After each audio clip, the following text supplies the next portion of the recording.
Good morning. It's Thursday, September 5th, 2014. This is Tech Talk Today, episode 53. My name is Chris, and joining me today is the beautiful in-studio guest, Angela Fisher. Oh, woo. Good morning there, sweetheart. Good morning. Man, am I glad to have you here with me today. We got a couple of great stories, and to join us, we have assembled really a consortium, a council of concerned internet citizens. Good morning. Time-appropriate greetings, Mumble Room. Good evening. Good morning, good afternoon. Wow, that's a lot of different things at once. It's all over the place, but I think the one I liked the most was whiskey.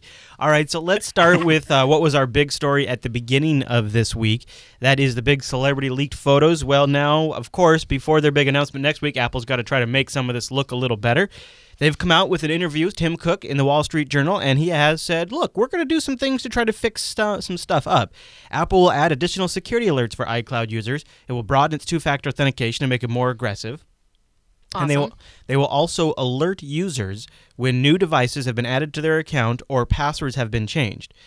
They say to make such leaks less likely, Mr. Cook said Apple will start alerting users via email and push notifications when changes are made, when data is restored to a new device, or a device logs into an account for the first time. Until now, users simply got an email when someone tried to change a password or log in. So they're adding the push notification. And there was no notification for restoring iCloud data at all. Cook said the new notifications will begin in 2 weeks and allow users to take potential action on potential hacking, allowing them to either change their password or make changes to their account. Nice. Yeah. So that's probably a good thing. I know, like, when I set up iMessage on one of my new devices, it would it let the other devices know. Right. Yeah, with a push iMessage notification. does that, yeah. Which is nice. Yeah, it is. And so the really kind of seems what it's come down to now is a bad password and a certain aspect of Apple's service that allowed you to log in without any failed attempts. Like, remember like at work, you'd have 5 bad logins, then you're locked out. Yeah, the BlackBerries, it was like 10. Yeah. Well, so Apple didn't have that set up on the Find My iPhone feature. Right. So now they've fixed that. But so now what happens? Does it wipe it? No, it just locks the account. Oh, okay. And emails you, probably. Yeah, probably. Yeah, that'd be good. I guess I look at this and I think, so it's not, at the end of the day, it was like 2 things. It was that no password and and just a really crappy password on the choice of the users. So well, that police software, right? So this is the other aspect of it that is, we talked about this on TechSnap yesterday. What happens is Apple allows the iPhone to get accessed in a lot more of a complete fashion if it thinks you're connecting from an authorized iTunes computer. And what software creators did is they reverse engineered what that interface from Apple looks like, and they made software that tells the phone, I'm iTunes, I'm an authorized computer. And then it's able to download all of these things. So they restored the iCloud backup to that kind of software, and they used a law enforcement tool to extract these photos. Yeah. So it was bad passwords, it was promiscuous law enforcement tools, and it was incomplete services on Apple's part for banning too many failed login attempts. A lot of failures, a lot of things went wrong. Right. One last little Apple thing before we move on. It's like the hype before an Apple event now is like at literally the heights, all new heights. Look at this, Angela. There is a mysterious building. Yep. This even has like, look at this. It even has like a happy-go-lucky little piano jingle. loop track. Yeah. Somebody sent up a drone to fly above the area that Apple's going to be announcing the new iPhone next Tuesday. This thing is crazy. That is where they're doing it, in that building? No, well, they're doing it in the building, and then they're building this white box next to it. Oh, okay. Yeah, so it's at the Cupertino Flint Center. It's a venue for these kinds of events, and Apple hasn't had an event there since the late 90s. This is where they introduced the Macintosh in 1984. So from a historic standpoint for Apple, it has some significance, but it's a large structure being erected next to the Flint Center. People have been wondering what the hell it is. So Apple Insider worked with somebody to send a drone up there, I guess a DJI Phantom 2 Vision Plus drone. Wow. And fly over it. It looks huge. So it's got to be a showroom for like a new watch or something. I don't know, Mumble Room, if you were Tim Cook, why would you be building a huge building right next to where you're already going to have a huge announcement? It's got to be a showroom, right? That's the only logical explanation. Distraction. I think it's a church. A church? It's a church. The Church of Apple? Oh my gosh. Indoctrinate now. I could totally see it being a church. The Church of Apple. All right, everybody, go in there and and if you maybe you'll get a watch. I think it's totally a showroom. It's time for church. Yeah. This next one might make you want to pray a little bit. DARPA, you might be familiar with DARPA. They do a lot of military research projects. They're developing an implant to treat diseases and depression without any medication. So you put this thing in your body, most likely your brain, because it needs to control your nervous system. Is this a nanoparticle type thing? It's kind of like that. It's not nano though, but it's kind of like that where you put some technology like that. It's a tiny It is tiny. Mm-hmm. But I don't know how tiny of an implant. It interfaces directly with your nervous system and can control and regulate many different diseases, chronic conditions such as, get ready for this, arthritis, PTSD, inflammatory bowel disease, and even depression. The program is called ElectRx. It's pronounced Electrix. It ultimately aims to replace medication with a closed-loop neural implant, which constantly assesses the state of your health and then provides the necessary nerve stimulation to keep your various organs and biological systems functioning properly. Oh my gosh, this seems like a nightmare. Yeah. I mean, like, it sounds cool and all, and I think the average person might be like, "Oh, that's really cool. I'd rather not go with the medication." All I can see is like Hitler. Somebody hacks this thing and then turns everybody into like zombie drones. 1984. So the Electrix program will. Welcome to the future. Yeah. Nice. Yeah. What about that? There was that movie where everyone just becomes super passive and everything's okay. Mm-hmm. Oh, Equilibrium. Yes. Everything I think is that was it. okay. Everything is awesome. I think this is the implant right there. Everything is cool when you work with a team. This video is getting taken down. So you know why they're doing this? They're doing this, I think, for soldiers, right? Soldiers that are struggling with Oh yeah, sure. anxiety or Right. depression or PTSD, and then of course it would go out from there. They say it's a fairly new area of medicine called neuromodulation. As the name implies, neuromodulation is all about modulating your nervous system to improve or fix underlying problems. Notable examples of neuromodulations are cochlear implants, which restore hearing by directly modulating your brain's auditory nerve system, and deep brain stimulation, which appears to be capable of curing or regulating various conditions. Huh. Wow. Ain't no way I'm sticking that in my body. In all fairness, as much as I am against fascism and like horrifying stuff like this, there's a TED Talk about a guy who does this sort of stuff, and it seems to work. Like, it actually seems to have a remedial effect. I think to me, it seems like if the nervous system is a series of electric impulses and controls, and you can have a computer that knows what the correct pattern of those electric impulses is and the incorrect pattern, We can program you. It We seems can make you theoretically bad. like that should work, but yeah, exactly. It seems like what happens if the programming isn't quite right, Right. or if somebody like here's a crazy thing. Here's a crazy thing that's iPhone. legit. Cybermen. Dick Cheney had to have a special kind of pacemaker installed because they were worried about remote hacking. Wow. Yeah, I remember that. I remember Yeah. that. Wow. So think about that. Yeah, well, I was just thinking also, like, in hospitals when you can't be on your cell phone because it might interrupt, like, heart machines. Yeah, right. Like, is right. that going Could- to, could- like, don't or- put the cell phone to your head. Or going back to the soldier thing. What about if the war Magnets. Say there's an on-ground confrontation, it's going badly, people are not doing well, but you need the soldiers to double down. So maybe back in the control booth they turn up the aggression a little bit and they Just turn like- down the self-preservation a little Right. bit. And they say, "Go Just at like, it, everybody." Syndicate. Just like Syndicate. Remember Maybe. that old game? Maybe. Syndicate. Maybe I haven't seen that, but yeah. All I picture is 7 of 9. We are the Borg. Resistance is futile. As Maybe. you're rocking the chat room, I love this song, but I'm tired of it buzzing around in my head. This could be used to make something equivalent to the Cybermen Darth with less Vader. metal. Oh yeah, I think so. But it also could be a way to free us from medications that have horrible side effects and cost tons and tons of money on a monthly basis. Well, yeah. Also, unreliable results. I mean,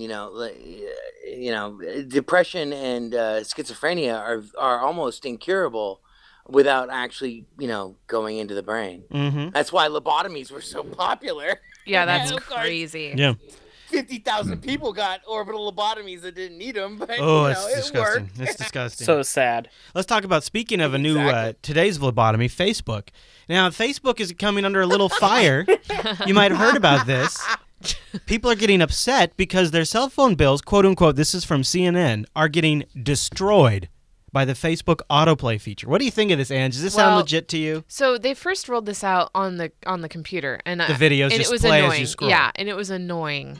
And Still is. Yeah, no, it is because my speakers make like a slight clicking sound or whatever When they activate. Except that there's no sound. By default, they're muted, But which Flash is good. is just turning them on. Yes, still. yeah. So, but yeah, and so I thought, oh man, it's gonna be horrible if it happens on my phone. Well, it does, yeah. But but your phone doesn't click. No, but they autoplay, and Yeah. like I don't want to watch that video. I mean, I understand the reason for it, but turns out it's really easy to turn off. Yes. At least on my iPhone. When Chris sent me this article the other day, I went straight to settings, Facebook, and then settings of Facebook, and literally they have vibrate, play sound, upload HD, autoplay. Those are the only things you can adjust in settings for the Facebook app. So autoplay is one of them. It is but off. what does that autoplay option say? Because doesn't it say on Wi-Fi only or off? Oh, you can turn it off. Yes. See, I thought, and you can make it Wi-Fi only. That's good. well, I thought when I looked on Android, it was on or Wi-Fi only. I didn't see off on Android, but maybe I missed it. That would be great. It sucks to be all the Android users. Well, here's the thing, though, is this is, I mean, so is this really a problem? I mean, don't you figure Facebook is compressing the hell out of these videos? Yeah. It's probably a battery drain, too, though. Yeah. Oh, yeah, definitely. So anyways, just a little public service announcement. If you're a Facebook user, I know some of you out there are, you might want to turn that off if you primarily check over your cellular instead of your Wi-Fi. Okay, Andrew, you ready to, the Internet of Things is coming big time. And I know you've caught a couple of like the jewelry pieces recently that you've seen. Yeah. Check out this next one. It's a smart nanny cam with facial recognition and air pollution sensors. Oh, what, like if they're smoking? Yeah, I suppose so, actually. I mean, that seems it's like a whole weird... range. It's a whole range. Like any like it could be cleaning supplies that are releasing too many chemicals into the air. It could be so. Anyways, I'll get into it. Okay. So they say it's a nanny cam with intelligence. Not only does it send images to your phone via the app, you can also send autonomous sentry data, like alerting you to movement, strange activity in the house, alerting you when you detect certain faces have entered the house. So it can say, Dylan has gotten home, and you could see his face, and then it would send you a picture to your phone when it recognized his face. It supplies also users with a live high-definition video feed of the house. You can, and it has kind of a nice design to it. It has kind of a white wood look to it. It almost kind of looks like a. Like a candle. NSA appliance? Well, or a candle. Yeah, I mean, it does look like an NSA appliance, too. It has a 135-degree viewing angle, so it can look around. It has two-way audio, so you can send audio to it from the smart app. That's really cool. It can discern between a baby crying or a motorcycle engine, and will send you a push notification when it detects the baby crying. Which is kind of neat. Terrorism. If the user chooses to view the notification later, like you get the push notification but you don't look at it for a little bit, the app will then bring up in the timeline of when that event was. It'll go back in time and play that moment for you. So like you get the push notification but you don't see it for 15 minutes. Right. It'll go back in 15 minutes and play that. That is awesome. It'll also detect abnormalities in the home's air quality. It'll pick up volatile organic compounds or harmful gases released by cleaning products and building materials. And here's the other neat thing, is if you had a couple of these, you can use it to isolate where in the house the bad things are coming from, because you'll have the different sensors, and it will say, okay, it's in this area, which is kind of neat. What do you think? Sounds just like the NSA. Yeah. I know, but can we really let the NSA prevent us from having these cool things in our life? I mean, do we want to live in fear forever? Well, we do live in fear forever now. Yeah.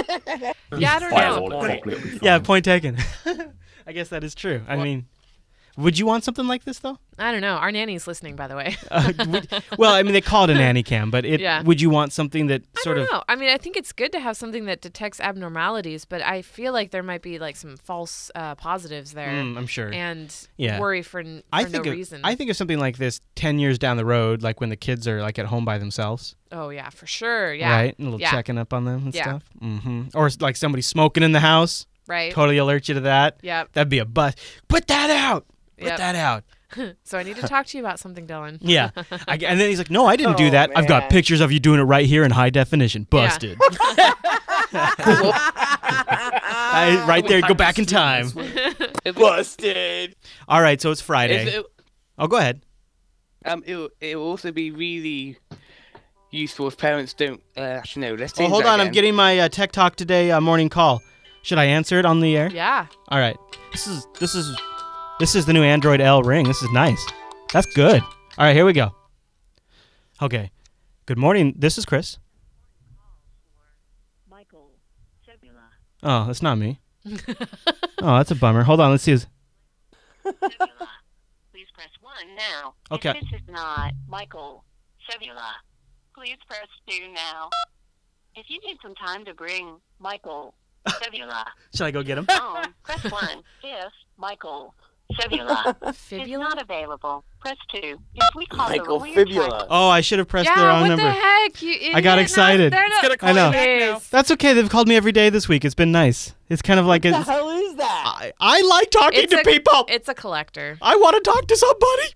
All right, He's so a collector. Michael Fibula. if you are going to be a little bored this weekend, Fibula. well, you're not going to have this yet, but this is coming. Borderlands 2. Borderlands 2 has been confirmed for Linux. This is a great game. Aspire Media, the publishers who recently ported another great game, said yes, Borderlands 2 is absolutely for Linux and it's absolutely for real. We're working hard on it. We have been for months, and we'll have a release date as soon as possible. A great game, and it's already showing up in the Steam database with Linux files. So I think it's near. So yay! Great. That's a great title to come over to the Linux platform. And there we go. That wraps us up for today's episode. Yep. Maybe a quick mention of our Patreon page. Go over to patreon.com/today to support the Jupiter Broadcasting Network and help us grow and expand and cover our run costs for all of the shows. Can you do the account drop down? Wait, not live. Oh. Go back to the chat room and Sure. do the account drop down. Right here? So, yeah. Go to my account. Yes. So Okay. I wanted to let everybody know that they are doing a back end change for the charging, Right. and they just started processing cards yesterday for August, Yeah. which they normally do on the 1st. Go to Patron Manager. All right, standing by and managing. Okay, I see process there. Can you see my screen? No. What do you need me to go to now? Okay, so they've only charged 10 Patreons for August so far out Okay. of the 318. So, Oh yeah, okay. So for Yeah, I see those that. of you that signed up just for the swag for August, don't cancel just yet. I know this sucks. It's Go figure, go right? figure. Did we do a thing and then they have a delayed thing? So once I see that all 318 were processed, I will let you know, and in the next show or by the next show, hopefully. And Yeah, they're then just you now can- starting to work on it, so they Yeah. had a little delay. And then we'll get that out. And you can become a Patreon supporter. That would really help us out over at patreon.com/today. Pledge any amount you can afford. Default level is $3 a month. There's also some pre-suggested pledge levels in there. Yep. It's been IFA this week. Next week is going to be the iPhone announcement on Tuesday. We'll be covering that live. It's going to be 1 hour later than we normally start. So I'd love to have you join us for that at 10 a.m. Pacific. We'll have on Tuesday. On Tuesday. We'll be doing our Mystery Science Theater take on it. We'll have an audio version of the stream going so you can hear that with our commentary, and then we'll release that as an episode. We do that from time to time when a live event happens right around when the show's normally live. And Mumble Room, you're welcome to join me and gas along with me from the peanut gallery, as it were. And so I just felt like in light of all of this new tech, we just got new notes, we got new Sony phones, we've got all kinds of new stuff coming out. I thought, well, let's look back at some of the new hotness when something that we all had to have, something we all loved, got a really sleek update, like we're all about to get with the stuff we all currently have and all love. This is right back from the 80s. Have a great weekend, everybody. See you on Monday at 9 a.m. Pacific, noon Eastern. Now you can lose inches off your waistline effortlessly. Thanks to the new Super Walkman from Sony, the world's smallest cassette player. And while you lose inches here, with Sony's sound, you won't lose a thing here. The new Super Walkman, indisputably the world's smallest cassette player.